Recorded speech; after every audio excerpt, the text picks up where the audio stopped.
Yo, what up, guys? Shinobi here, back again with another video for you guys. And today we're going to be doing a reaction video, actually, this time. Another one. I haven't talked about Genshin in a fat minute. Haven't really heard anything about it either, though. I'm going to be real. It's crazy, man. I'm going to be real. Back in 2020, bro, when this game first came out, I would argue to say from 2020 to like 2023, arguably, you couldn't, you literally could not escape this game, bro. You, even if you weren't even looking for this game, for instance, for me, even if you weren't looking for content for this game, bro, you couldn't escape it, bro. You couldn't escape Genshin Impact. And granted, when Genshin Impact came out in 2020, I'm gonna be real with you. Outside of games, I would argue to say, Epic 7, who's been around for, give or take 7 years now, as of recently. Then you got Summoner's War and Bleach Brave Souls. Outside, I would say those games, gachas weren't really looked at, or taken seriously as games like that for real. It was more like those games where people think, oh, it's just like a mobile game where, it's mostly pay to win or whatever. And yeah, while it's true, Dokkan also was really good. Can't forget Dokkan. And while that was true, I remember playing a lot of those games when I was younger as a kid, like Asphalt 8, Soccer Spirits. Still love that game to this day. I made a video about it recently. Glad it's still up because the art in that game was crazy. I need, the people who make Summoners War are the same people who made that game, but they stopped updating it. They didn't shut it down, but they stopped updating it, so it's kind of dead right now. I need them to make a Soccer Spirits too. That game was so peak. So peak. It had, the perfect balance for free-to-play players or players, who wanted to spend some money, and they had skins for freaking days. But I'm getting off track. But the point is, before Genshin Impact came out, because gachas weren't really seen as games. But then as soon as we got Genshin, bro, gachas basically got changed by the game for better or for worse. And now it's you look at that and how far the game has come versus now where you just don't hear much about the game anymore. A lot of content creators kind of fallen off of it, along with other Hoyoverse games like HSR and otherwise. It's crazy, man. I feel like the game has so much potential, but for some reason, in my opinion, I feel like Hoyoverse, they're kind of just satisfied with whatever they have because, they're already getting money for what they're doing, so why would they change anything? And I don't know. I don't know if they've improved the game over the last couple of years. I stopped playing around 2023, so Fontaine, basically. Don't know if they improved the game or not recently, so we're gonna go ahead, I guess, and take a look at the game as of right now, since I guess today is its 5th anniversary. And I'll get my opinions and other stuff afterwards, but I have a long history with this game. I love it to death, but man, Hoyoverse, they just keep shafting this damn game, bro. I wish they would do better with it, but they just keep shafting it, man. They keep shafting it, but hey, it is what it is. Happy anniversary to Genshin Impact, and it's not just any anniversary this time around, but the 5th one, half a decade. Year 5 marks a tremendous occasion for a new live service title, and while it's not quite as impressive as a game holding out for 10 or more, longtime gacha players will know that getting to this point alone is a big deal, especially given the fact that Genshin is still regarded by many as the largest and most commercially successful gacha game too. Oh yeah, no, easily. If you're talking revenue, Genshin will never not be topped, except for maybe Love and Deep Space that one time. Love and Deep Space, Genshin Impact, Withering Waves, Dokkan sometimes. Dokkan be up there. Pokemon Pocket, definitely. Sheesh. Those games are just, as far as the ones I've played before. I've not played Love and Deep Space, but, either games I've heard of, I've played before, those games are never going to be dethroned. They're pretty much established. It's one of those things, kind of like, let's take streaming, for example. You got platforms like YouTube, Twitch, Kick, where it doesn't matter really what happens. They're really not going to fall off like that as far as, content creator platforms go. Those are, the big 3. They're never going away, the big 3 of anime, Bleach, Naruto, One Piece. That's never going to go away, at least currently right now. I don't know, Genshin Impact.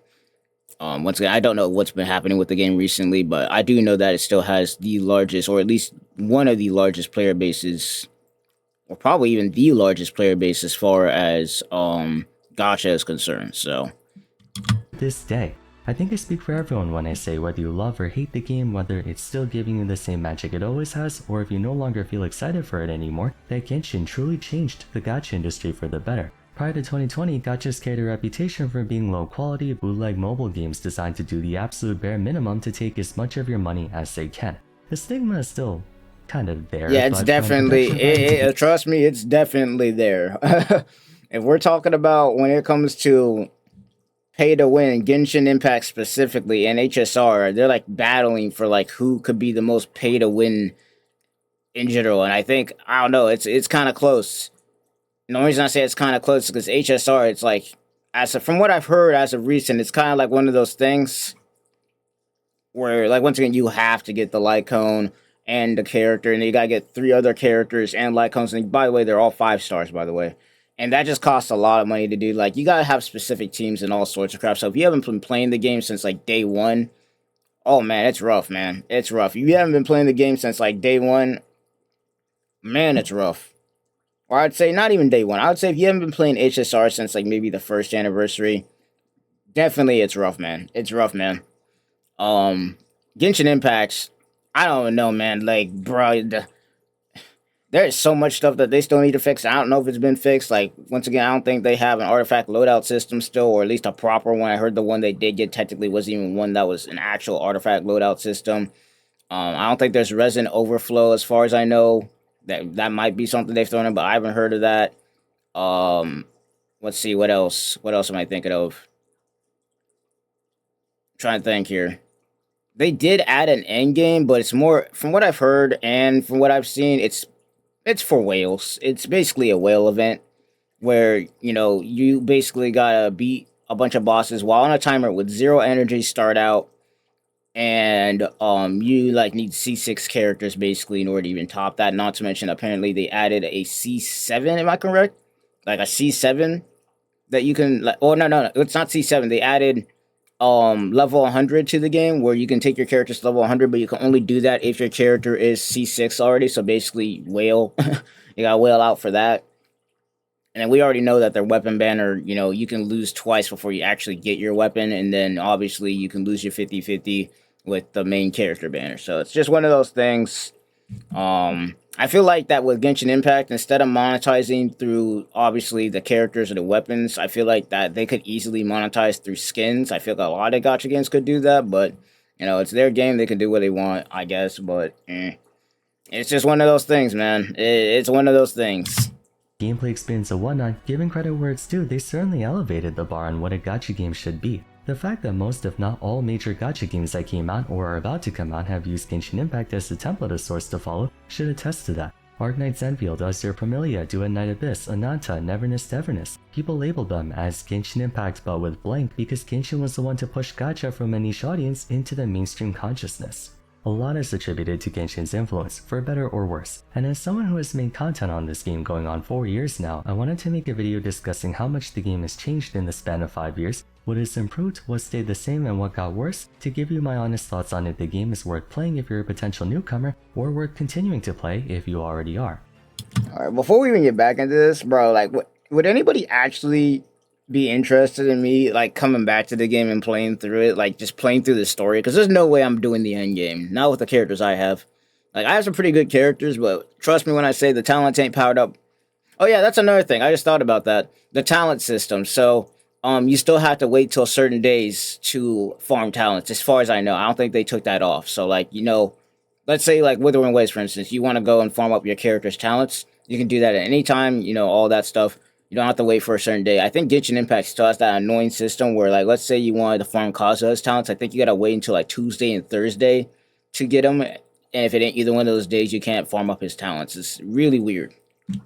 Still don't know why they have that system in the game because it doesn't make any sense, but they still need to get rid of that. Most other gachas, where there's really only one central way to play and experience the game, a big part of what contributed to Genshin's enormous mainstream success was that it tried to cater towards all types of players, from the super sweaty tryhards who like to min-max everything, to the casual, laid-back Animal Crossing lifestyle people who like to kill time leisurely futzing about and such. I'm definitely the combat/lore dude, I'm not gonna lie. The one thing that drew me into Genshin outside of the combat was the lore, which honestly, I'm gonna be real, they do a better job of presenting the lore through their actual, what you call it, like they do a good job of presenting the lore through their like 2D, 3D, I guess YouTube videos than they do in game. In game, when they try and present the lore, it's really bad. It's really bad. Like I don't know why, but it just is. Which is crazy because Genshin Impact, as far as the story is concerned, on paper it's not bad. It's just that the way that they showcase it, or like the way that they show it in game, is really bad. Like in game, they just completely skip the show don't tell part. Like holy crap, it's bad. But if you're talking about their YouTube videos or even fan made creations, oh my gosh, they cook with those.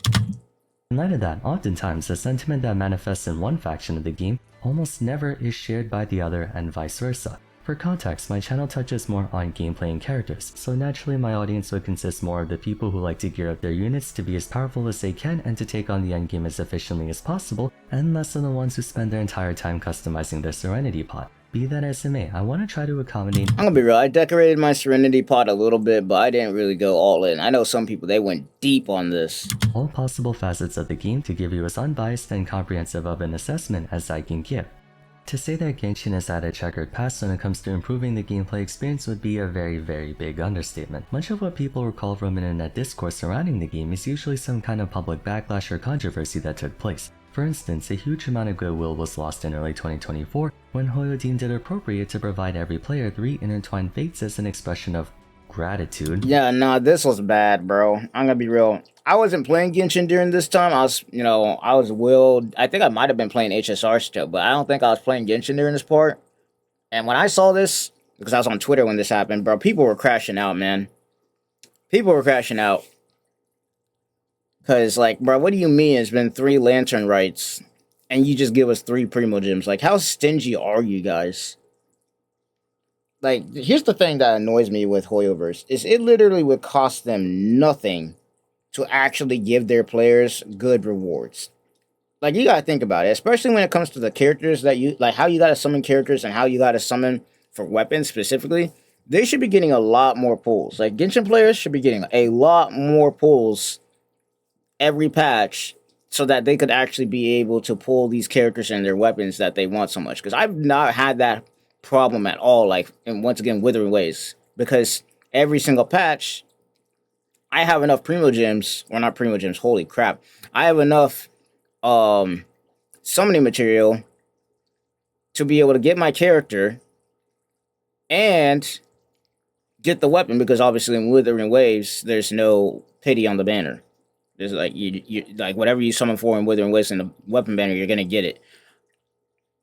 And then on Genshin Impact, it's like you can lose trying to get your weapon banner 2 times in a row before you can actually get your weapon. And then obviously, when it comes to the pity system, it's like 80 pity or 80 pity in Wuwa versus like 90 pity in Genshin for the weapon and the character. Like, what are we doing out here, bro? 3 pulls is not gonna cut it, bro. Like, what are we doing? I don't know. That's always annoyed me, is how stingy they are in Genshin Impact. This is why there was that whole entire thing when, HSR was going around. That's why there was that whole entire thing when, when HSR was giving out 10 pulls every single patch. It was like, yo, Genshin could never do this. You'll never see Genshin Impact devs doing this. Yeah, it was crazy. And honestly, they still are doing that, I'm pretty sure, in HSR, but the problem is 10 pulls plus whatever else I guess you get through the game isn't really going to cut it, especially if you want to play endgame. It's not really much for the story. It's more like if you want to play through the endgame, it's not going to really cook too much. Like the pulls you get per patch, I'm pretty sure in HSR, it's not going to be enough to, be able to build a full team, like especially like once again, if you're new to HSR and you're trying to build a team to be able to take on the Memory of Chaos or Pure Fiction. Obviously, you're not going to be able to do that at the start, but it's going to take you a very long time to be able to do something with that. It's kind of nuts. But that's also due to the fact that, you need specific teams, their light cones, so on and so forth. For 3 years of Lantern Rite, aka 3 Chinese New Years, it seemed awfully miserly of a reward for such an occasion, and while technically it has nothing to do with the actual gameplay experience directly, accounting for the main way to obtain characters being to pull for them using a limited resource that can only be supplemented by way of microtransactions, stingy rewards do matter in the scope of a player's time spent playing the game. Gachas tend to be evaluated by how generous they are to free-to-play players. I figured this is a good point to start. Plainly speaking, I don't think magnanimity was ever a hallmark priority for Genshin Impact. In their defense, and not like other gachas that effectively force you to pull for every single character every week if you want to keep up with the meta, Yeah. but assuming average luck and doing every possible thing that can give you primo gems, you're only gonna receive about give or take 60 to 70 pulls per patch. Yeah. Honestly, when it comes to Genshin Impact right now, I'm pretty sure it's like every patch that I've seen, it's like 50, 60 pulls maybe, which means that basically if you do want to get a character, and this is if you don't lose your 50-50, and also if you don't spend any money, if you do want to get a character, you basically gotta wait like almost 3 patches to make sure you even guarantee that you're gonna get something. And that's just the character, not the weapon. That's the character, not the weapon. The weapon, like, holy crap, you're gonna have to do a whole lot of pulls if you get unlucky and not pull. Like, honestly, the weapon banner to this day, it's not as much of a scam as it was back when the whole Staff of Homa thing, where there was no pity at all and you could just lose endlessly. Shout out to Checktone for like throwing like I forgot how much money down the drain for that. But oh my gosh, man, it's not as bad as it was back then, but definitely still kind of sucks to try and summon on a weapon banner, man. Like you don't go for that weapon banner unless you're really real good that day, man. That's like going to the lotto for real. Patch being 6 weeks or approximately a month and a half. To reach the game's 5-star soft guarantee, you need about 80 to 90 pulls. So even if you do everything possible to collect Freemo gems, it takes more than a full version for you to have enough to pull a guaranteed 5-star. If you alternate between winning and losing a 50-50, you'll on average be able to pull for give or take 3 or 4 featured 5-stars over the course of a year. Pretty Now, much, according to yeah. the Genshin bookkeeping sheet, which documents all the free pulls you get from the very beginning of the game to now, you'll notice the trend hasn't really moved all that much. The game gives more or less the same amount of free pulls today that it used to in the past. Does the game require more characters to be owned than before? Because if it's the same as back in version 1 and 2, then Genshin not increasing their generosity isn't that big of a deal. I would say yes, we now have 3 endgame modes, each with their own set of constraints and restrictions. The need for a diverse and varied roster of characters to make teams around is measurably higher in the current day. More pressing is the fact that a non-negligible amount of free pulls are obtained by completing those endgame modes every time they refresh. Yeah, like a big thing is like a lot of people, once again, when it comes to that endgame in Genshin Impact, well, not the whale version, but like the endgame that we had before with the Abyss, there are pulls that are locked behind doing those. So if you can get a team that can clear all that, that's some free pulls right there. But if you don't have a team that can do something like that, you're cooked. Now, granted, one thing I'll give to Genshin is that their 4-star characters like Bennett, Jingling, and Qichu, the water dude with the swords, I can't remember his name. Really good. Those are like the premium. And, oh yeah, Sucrose too. My bad. Sucrose also. Sucrose. Those 4, absolute freaking cinema for like 4 stars. Like some of those characters could be counted as 5 stars with how good they are. You got Sucrose who can group up.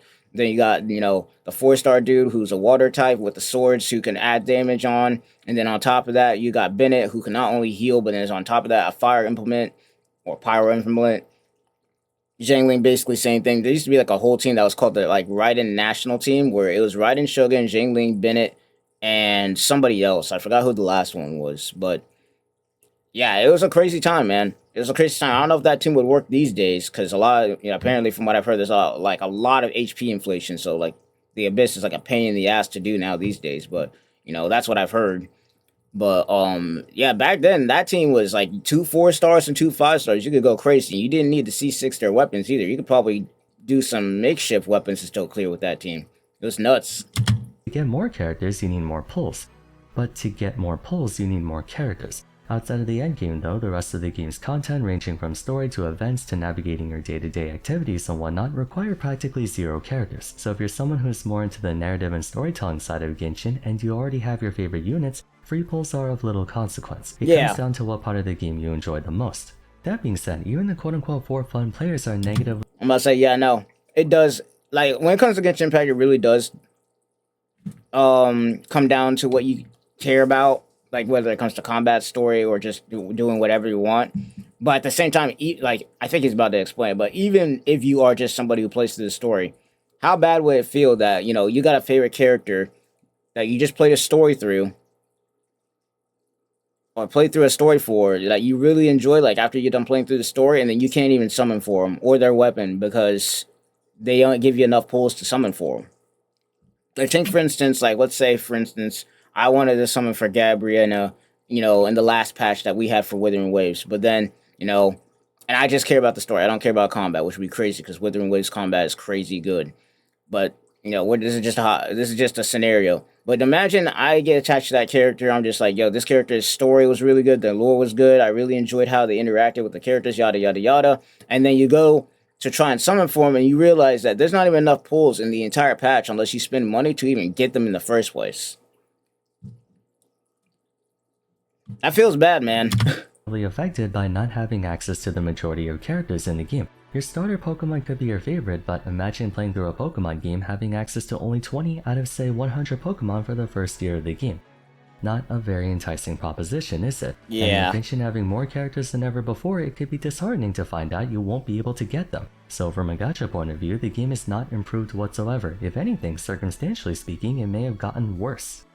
On the subject of characters are in my opinion the strongest part of Genshin Impact and part of how the game was able to enter the larger video game sphere. Gachas in the past were primarily known for quantity over quality. They would pump out copious amounts of units, many of whom were basically cannon fodder or inventory clutter, typically amounting to nothing more than a sprite with some flavor text and an array of abilities. Exceptions pretty apply, much. of course. Some gachas gave voice acting to their units, and some went as far as to make live 2D visuals or give background quests to their units. But it was Genshin that really took things to the next level. Each and every individual character was a fully fleshed out cast member with entire dialogues, personalities, visuals, designs, and roles in the story. From the most integral centerpieces in the main questline like the Archons to supposed filler characters that run a clothing boutique or dance in an opera theater, Hoyo spares no expense giving each unit a distinct thematic purpose in Genshin, and that is why Those fan animations are fucking peak, man. Those fan animations or like the 2D, 3D animations that they do for that Hoyo does, they absolutely cook. Like bro, straight up, as much as they fumbled the game, I'm gonna be real. If they came out with an anime for Genshin Impact, I would watch it, bro. Because here's the thing, it's like I don't know, I have like a hate-love relationship with the Hoyoverse specifically. I don't really hate Genshin Impact because the game is actually pretty damn good. It's just that Hoyoverse refuses to just optimize the game for people who want it to be better. Like, they do not listen to player feedback at all. Or they don't listen to player feedback until, like, I guess a competitor comes out or something. Like, a lot of the stuff that they did recently, they didn't start doing any of that until other games like, once again, Dune Night Abyss, Withering Waves, and others came out. And then even, like, Ethereal Restart was looking kind of crazy, because, once again, there was no, there was no whole gacha system. There was no gacha at all. It's like you summon for the character, you get the character. You summon for the weapon, you get the weapon. There's just certain things that these newer games were doing that Genshin wasn't doing, and it's only at that point that Genshin kind of started to slightly improve their games. I don't know. It's really weird, man. It's really weird. This game is so memorable. When characters are more than just words or images on the screen, it gives people something to grow attached to. Genshin has so much fan art and fan-made content of its characters because the characters are rich in detail. Up until Nadland, the community was in almost unanimous agreement that its characters were well made and well put together. Even in the case of Nadland, while many people took issue with the rather unusual and incoherent visual designs of version 5's characters, in defense of Nadland, they're still visually striking and they have meaningful roles in their respective lines of work. Mavuika is every bit as nuanced and fleshed out of a character as the Archons who came before her. It's just their biker suit and motorcycle that leave a weird taste in people's mouths. I would argue character association and affiliation has always been Hoyo's strong suit. People not only love the heroes, but they also enjoy the side characters, and especially the villains. The Vtuber Harbingers bring about the same obsession among Genshin fans that the Akatsuki does to Naruto fans, and I'd say that's only gotten better over the years. Narratively speaking, we're about to reach a critical juncture in the story, one with how many important characters have been teased in version 6, along with very important characters like the Four Shades. Some of these units have been built up ever since the beginning of the game, and I'm optimistic towards the future of its characters from a storytelling point of view. Yeah, but from a storytelling point of view, like, once again, their lore, absolute cinema. Absolute freaking cinema. Like, they've been doing a decent job with the lore and the characters and like building up the whole thing, because you got like 3 factions going on right now. You got like the Abyss Twin with the Abyss Order. You got the Fatui doing their own thing, and then obviously you got the Heads in Circle. Like, for instance, once again, well, some of the Heads in Circle, because obviously we know that the Heavenly Principles, I guess, dipped out. So, or what was her name, Abstinate or something like that, or some I forgot the name. But she dipped out, so I don't know what's up with that. But like, there's a whole bunch of stuff going on. It's all coming back to like obviously the beginning of everything, which would be the last region in the game, which would be Conria.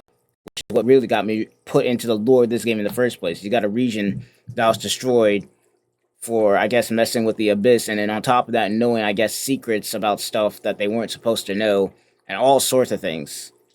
It's crazy. It's really good lore, and once again, it's the only reason I'm still kind of interested in Genshin, as from like a story or a lore standpoint, more so than just playing the game. Maybe soon Dainsleif will be playable. What about gameplay though? That part's a bit more divisive. It's no secret that in recent years, Genshin's power scaling has begun to ramp up. What made the game so successful in the mainstream was that for how stingy they were in providing free mods, the game practically had no power creep. Yeah. Shogun was certainly stronger than most version 1 DPS units, and Nahida was stronger than most version 2 sub DPS units, but generally speaking, you were able to perfectly clear Spiral Abyss using a 2-year-old team because not only was the game's difficulty not increasing year after year, which depending on who you ask might be a good or bad thing, but characters were also not beating over each other by that much either. Things are a bit different now. Mind you, Genshin's power creep is nowhere near as conspicuous or egregious as Honkai Star Rails, and by Yeah, Honkai Star Rails, as far as, if we're talking power creep, bro, Honkai Star Rails is out of control, dude. Honkai Star Rails has been out of control, I would say arguably since Archeron came out, but it kept getting worse after that, man. It was just going down the shitter. Like, once again, at this point, there are people that are talking about the fact that just having the 5-star character no more isn't enough. You need the 5-star character, you need their light cone, and then on top of that, you need 3 other 5-star characters plus their light cones in order to even have a chance at touching endgame now. Whereas before, you could run through the whole entire endgame with 4 stars and still cook. And not to mention the 5-star characters, back then, you didn't need their light cones. You could put on a 4-star light cone with those 5-star characters and still cook, at least back then. Like the light cones back then for 5-star characters were more like stat sticks. Like, you could have them and they make you stronger, but it wasn't like one of those things where you needed it. Not to mention, once again, you didn't need a whole team of 5 stars built around that one 5-star. Once again, you could run 4-star characters. You compare that to now, holy crap, bro. You got some healers out here. Apparently, there's a healer in the game right now of Honkai Star Rail that can do more damage than a lot of the DPS in the game, which is insane. Let alone all the other stuff you gotta do. It's kind of crazy. Now, when it comes to power creep, Honkai Star Rail got that on lockdown. On lockdown, but when it comes to what you gotta do in order to get characters in Genshin Impact, it's kind of like, damn, it's rough. It's rough. the FAR universe is better than power creep in other gacha games. However, versions 4 through 6 present a considerable leap in power, not just when compared to version 1 through 3, but amongst each other as well. You're under more pressure to have as many good characters as possible in a game that charges a month's rent in order to get all of them. Yeah, this is basically, I think this is the endgame mode that they released, mostly for whales. Where, once again, this endgame mode, you see how there's a timer on the top? You have to start this endgame mode with no energy, so you can't just pop ultimates from the jump. You gotta start out with no energy, and you gotta beat it within a set time limit in order to get, like, skins that don't even last. And the achievement also doesn't last. They last until, like, I think, the end of a patch, and then they reset. So you don't even get to keep what you get after you beat this mode. This is a whale mode. Like, this is one of those modes that could cost, as you can see on screen, up to, like, $450 to $1,000. I would say it's still more or less manageable though, but that only applies to if you're a long-time player. I can't imagine how difficult the game would be starting out fresh in 2025. It would take you more than a full year to achieve a perfect Stygian onslaught clear, and depending on the elements accessible, I'm fairly certain you can't even access the higher difficulties of Imaginarium Theater, let alone make an attempt at them. Yes, I'm aware endgame is not meant to be accessed immediately, that defeats the purpose of endgame, but that amount of time is simply too much to ask for a lot of players. Once more, people who care less about being a full sweat and choosing instead to treat Genshin like Animal Crossing are practically unaffected by it. Be that as it may, as an RPG with RPG stuff and RPG things you want to do, unless you're either extremely lucky and or you join at the perfect time to get the perfect units, I can't fathom how a new player is able to properly experience the full scope of the game in a reasonable time frame without dropping like half a grand on it. Yeah. It's one of those things, like right now with Genshin, where you basically want to wait until you can see that there's like a huge hype around a character. Like, for instance, Skirk would have been a good time. Around the time when Skirk came out, would have been a good time to join. Or Maybe with Natlin, this one Movika, and I guess the other character that came out. I guess getting those two would have been great. I think that would be a good time to join if you're a new player. But if it's just another character that's like basic, like a really old character, it probably wouldn't be a good time to join because it would take you way too long to catch up, unless you just don't care about that kind of thing. But even then, it's still kind of rough. Still kind of rough, man. Spiral Abyss? Maybe. You could pull a broken Foster unit and cobble together a working team, but Imaginarium and Stygian are almost out of the question. For some of you, it might appear like I'm zeroing in towards the gamer side of things and not the rest of Genshin, but understand that as an RPG, essentially everything you do, including things that aren't necessarily related to combat and progression, are indirectly motivated by combat and progression. The key reason players do events or do quests and stuff is to get resources to make their characters stronger so they can take on stronger enemies. Only a small fraction of players are willing to do exploration or tedious work if there wasn't a reward behind it. Having said that, however, one part of Genshin that unequivocally is improved over the years would be the world itself, in that you can actually check out the world. New players are blessed. You have Mondstadt, Liyue, Inazuma, Sumeru, Fontaine, Nanland, Dragonspine, and Konomiya, the Chasm, Bygone Eras, Ancient Sacred Mountain, Nordcrack. Day 1 players had to experience everything. But say, yeah, day 1 players, all you had was Mondstadt for the longest period of time, bro. If you played this game on day 1, the most you got was Mondstadt and then Liyue a little bit later on. But other than that, you got nothing. From an exploration standpoint, just like with the amount of regions you're able to visit, we're just talking about that specifically, new game players are just blessed. They just got a feast on their hands, for real. Bit by bit, but for those starting out right now, you quite literally, unexaggeratedly, have one of the best free-to-play open-world exploration games of all damn time. There is so much exploration, so much to check out and see, so much to collect, and so many things to kill, that it likely borders on 300 hours of gameplay, possibly more. Oh, it's more than 300. It's more than 300. If we're talking about just the stories and everything like that, bro, it's probably over. There's probably over 500 hours of gameplay in this damn game right now. Content in Genshin, ranging from scenery to puzzles to questing, has to be overwhelming. If you're someone who enjoyed Breath of the Wild and Tears of the Kingdom, you're gonna have an amazing time with this game. That is one part of Genshin that I think deserves acclaim. This game is gorgeous and varied. It kinda sucks that this game doesn't have legacy events the same way they have in HSR and Wuthering Waves, because I think Konomiya would be way more enjoyable if the Three Realms Gateway offering event was still in effect, but that aside, you'll still have more than enough to do. Providing you don't care too much about character progression and just want to check stuff out, I could not recommend Genshin Impact more. Not a single other gacha game reaches the same heights of exploration that Genshin does, so I suppose even if it will take you a year to fully reach endgame, on the bright side you'll have plenty of things to do during that time. Day 1 players had to run into the content wall every single patch. Meanwhile, new players get to enjoy 5 years of content all at once.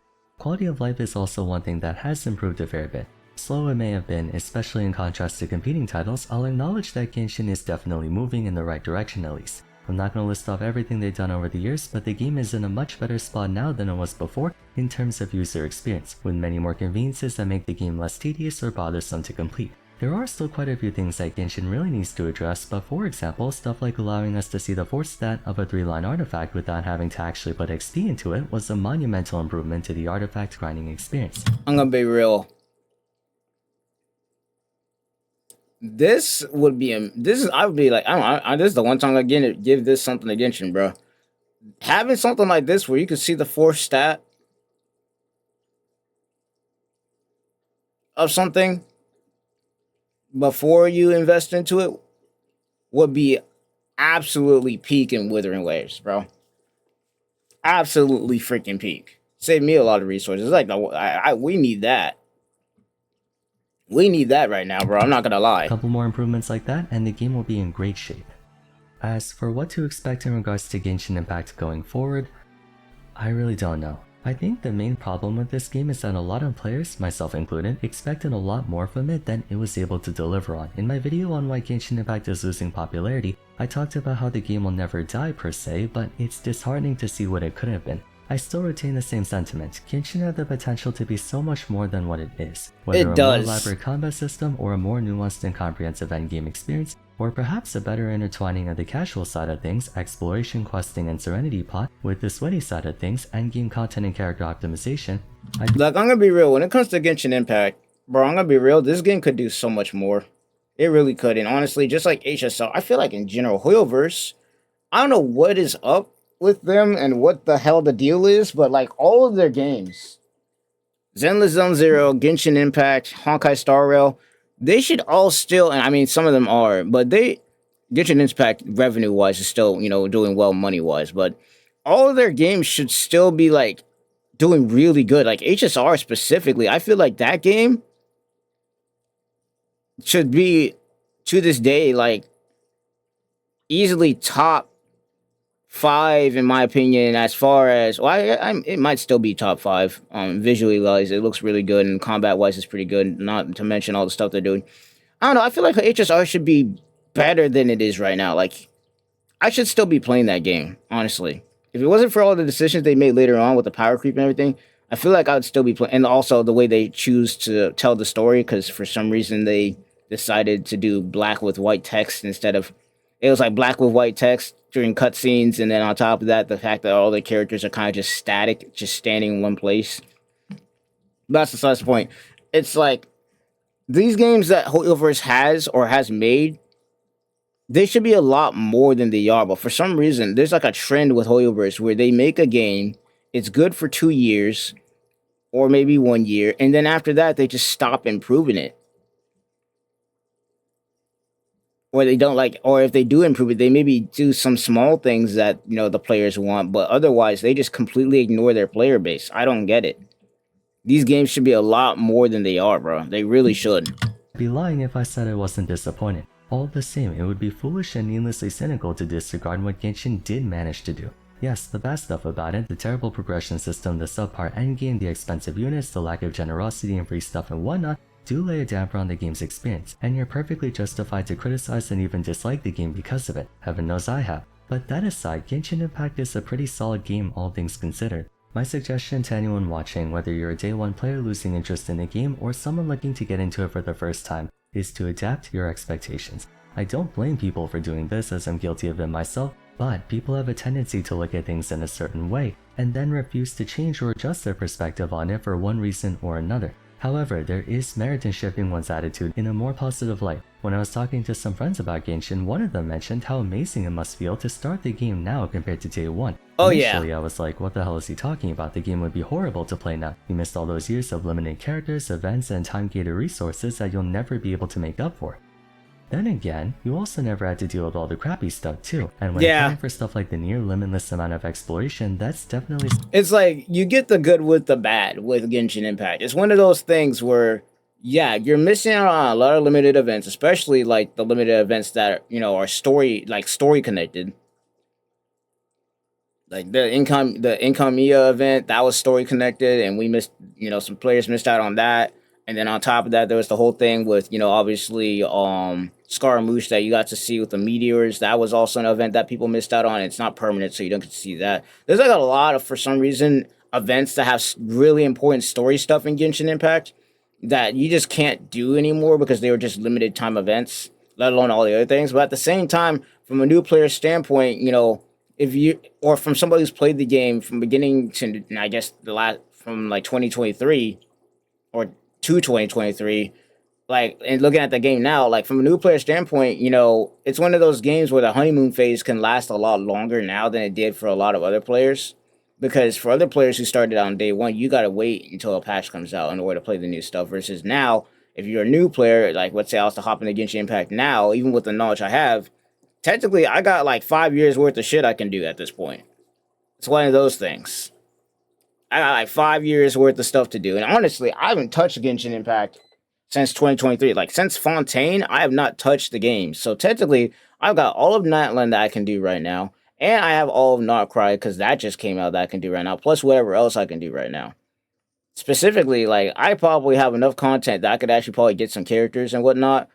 But at the same time, just with what I know, like, and how Genshin has been acting recently, or like the game has been treated recently by Hoyoverse, it's just one of those things where I can't get back into it, at least right now, for a bit. Like, what, I wouldn't mind getting back into the game again, but it's just one of those things where with all the other games that I'm playing right now, I just wouldn't have the time to just do some of the stuff that I would want to do, like in Genshin, especially considering how long some of these stories be and whatnot.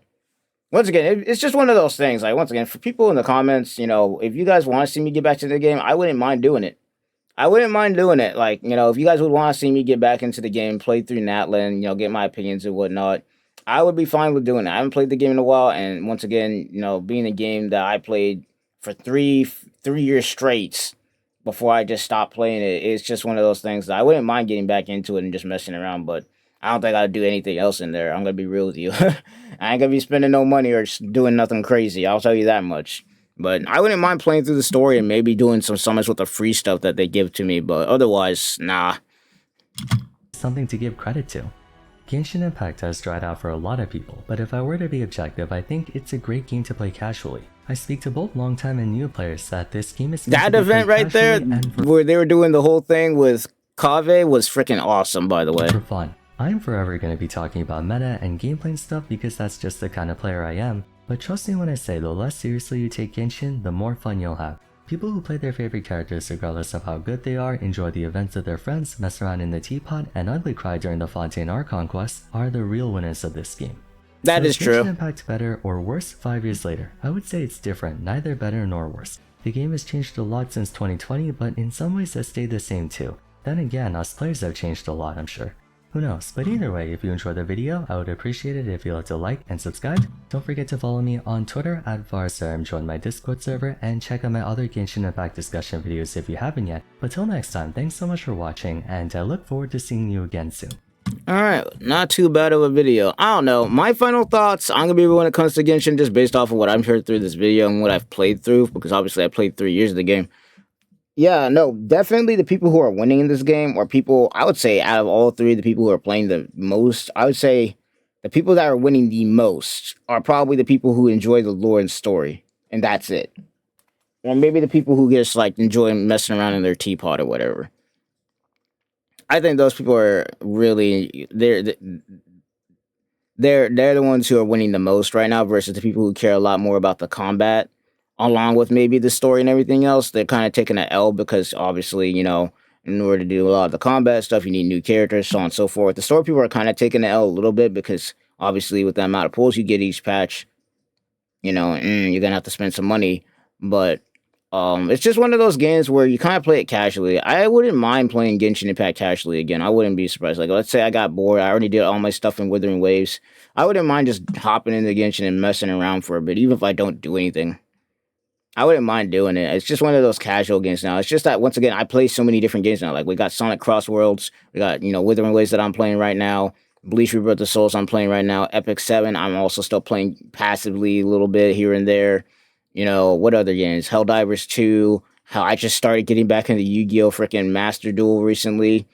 There's just a lot of games that I play now to the point where it's like Genshin Impact, fitting that back in there, it'd have to be like a scheduled thing for me where I'd be like, have a certain day where I play the game, maybe play through the story. And once again, maybe that's what I need to do since I play so many days. I probably need to make a schedule now at this point in time, but hey, that's more on my end than anything. But otherwise, that's pretty much gonna do it. Hope you guys enjoyed. Great video by him. Let me know down below for anybody who is still playing Genshin, or if you are still playing it or not, what your thoughts or opinions are, and if you are still playing the game, how is it in your experience right now? Is it still good? Is it bad? What do you think of it?